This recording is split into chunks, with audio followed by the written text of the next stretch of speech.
Potter's Journal. What's going on in the studio today? Everything.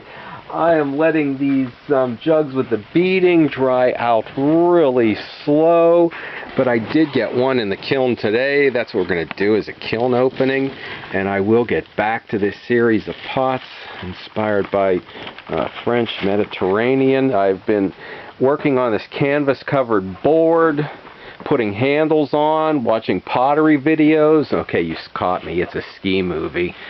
And the handles are going on double bowls. That is always a process, because you got to make two bowls to make a double bowl.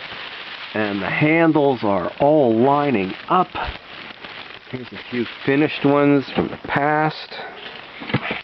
And drying out slowly, pie plates. I must do something right, because this never happens, but I must have done something wrong, because we've got an S crack in the bottom. So you've got to be careful, I guess, on the compacting the bottom of it. And in this kiln load, I only put one, but I made these little bowls, and they are small, only about 4.5 inches, with different color slips, a couple different clays, to act as test tiles in a sense for glazes. I need to mix up some new glazes.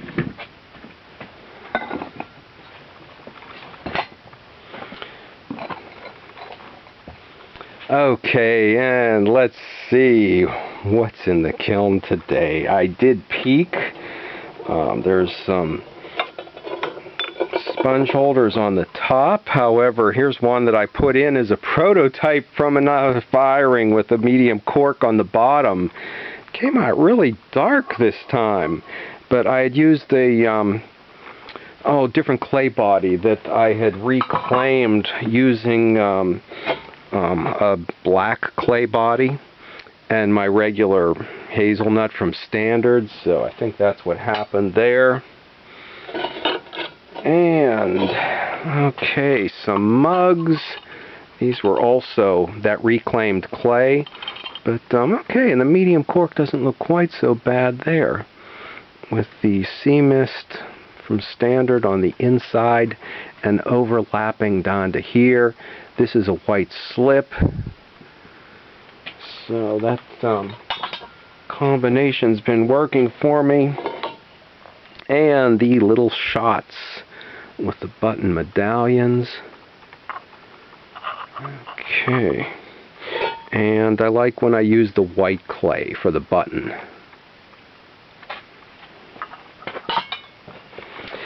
And the baker bowls, apple baker bowls. Okay, if you didn't see where I put the baked apple up against the apple strudel in the last video, do check that out.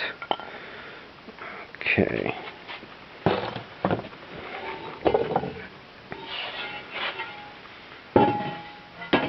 Okay, what is in here? Pie plates. I always do a lot of pie plates, but I've been doing the same combinations.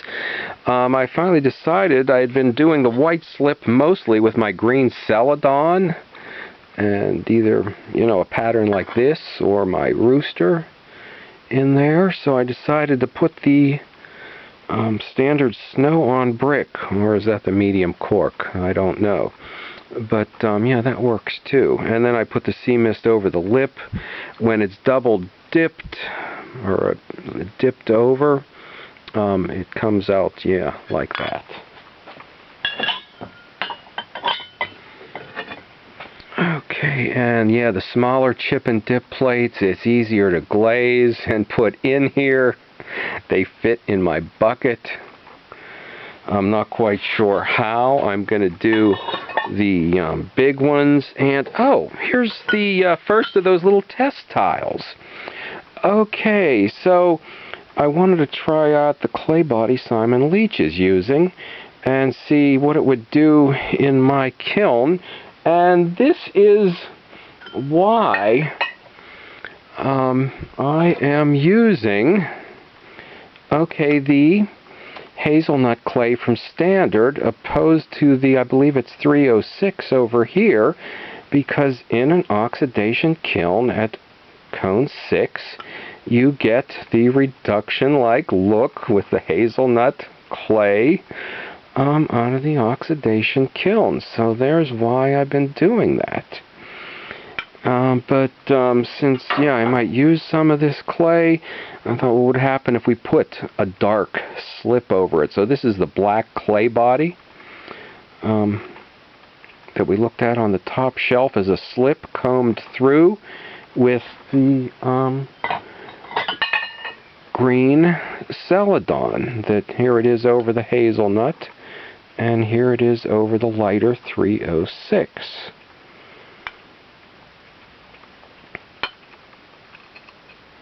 And it's nice to be able to find the clay body that'll suit you and do what you want with the glaze. I'm fortunate that Standard Ceramics is so close to me that but they do distribute all over the East Coast, and I guess other suppliers do the same thing, have multiple clay bodies. This is my favorite combination right here with the slip and my green celadon, but it's not the first one to fly through the door. In fact, sometimes when I do a random pour, or either one that I've worked with, I'm not so sure I like it, but somebody else does. Okay, and another one of the apple bakers.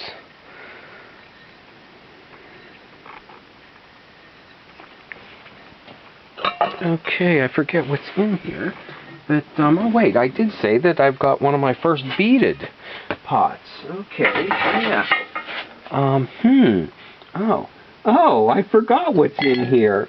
You know what? Here's the same mug that we pulled off of the top shelf. They, look a little bit nicer from down here. And that is with the sea mist on the inside, overlapping the medium cork, and then the medium cork down here, and the white slip from there to there. So this combination comes out quite different for me from firing to firing, and actually, you know what? I think here it's because I had used a reclaimed clay that I can see where it's not completely wedged through, and it blends a little bit, and it seems to break on the sides, and once again, a little bit of that, I think, I laughed at one opening trying to figure out why I was seeing flashing from the firing.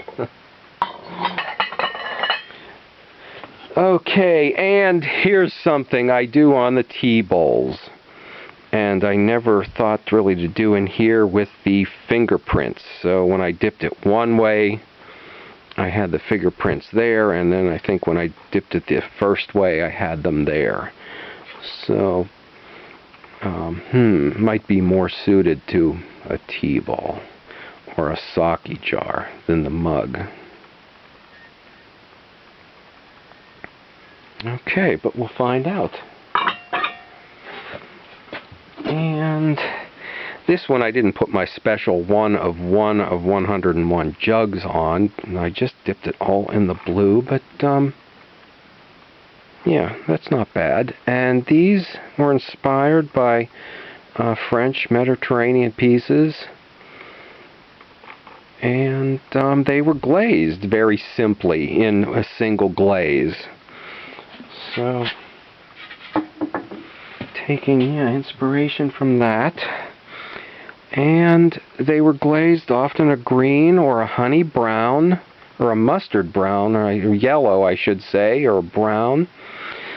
This was with a spout made by skewering or poking a hole through a coil of clay. So I did a full video on that. And they were glazed kind of haphazard and randomly with little spots like this on and some raw clay. That's the first time I've really done that, let the raw clay show through, so I think I got what I was looking for. Okay, always a surprise. The Mediterranean pieces were done on earthenware. I took it up to stoneware. These are inspired by pieces from Provence, not necessarily meant to copy them. So, yeah. And this was what I thought I was going to have trouble with. The bits of sloppy craftsmanship that looks so natural on the old pieces. Can I do that and not have it look forced? And I think I got what I'm looking for again. And, okay. And one of my old pieces. Okay, and he was, okay, I did put some drips here to make tears. It looks like they don't really, I think, show his tears, but maybe they do. His eyes are all welled up there. And this was more the direction of last year's series, but I do have my 1 of 100 jugs on there keep moving around on my inspiration for this series. And what I didn't have waiting in my pocket, I forgot. He's got a pierced ear. So I think we were talking about that in the comments, and there's always a lot going on quite often in the comments on the videos. We got a little bit too lively with the apple strudel video, and even talked about those little bases that they're meant to be ring holders. Well, look at that. I did it. Okay, stop back. And we will show you him with an earring in.